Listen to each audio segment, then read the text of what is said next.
Tivemos a participação da vereadora Andressa Malman, do PDT, mais uma vez defendendo a causa animal. Vereadora, bem-vinda, pode chegar aqui mais pertinho de mim, virar bem direitinho aqui para a câmera, aqui para o Roger.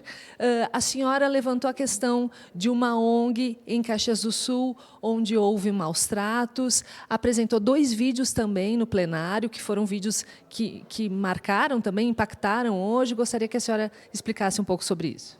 Bom dia a todos que nos assistem. Sim, na verdade, essa ONG foi um caso impune em Caxias do Sul. Nunca aconteceu uma justiça de fato e eu quis trazer à tona novamente e também com novas provas, que temos muitas, temos ainda 3 horas de provas contra essa ONG.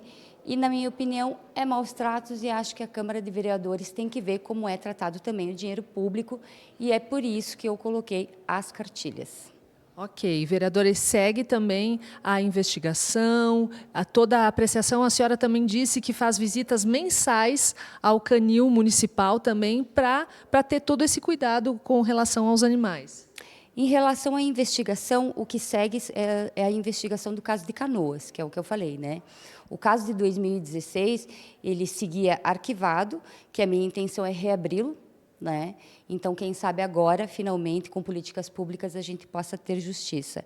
E sim, eu fiscalizo o canil municipal uma vez ao mês, até pelas condições que a gente passou em 2016, ficar verificando esses animais, o bem-estar desses animais, que para mim é prioridade. Ok, muito obrigada, vereadora Andressa Malman, do PDT, que também esteve participando do grande expediente de hoje.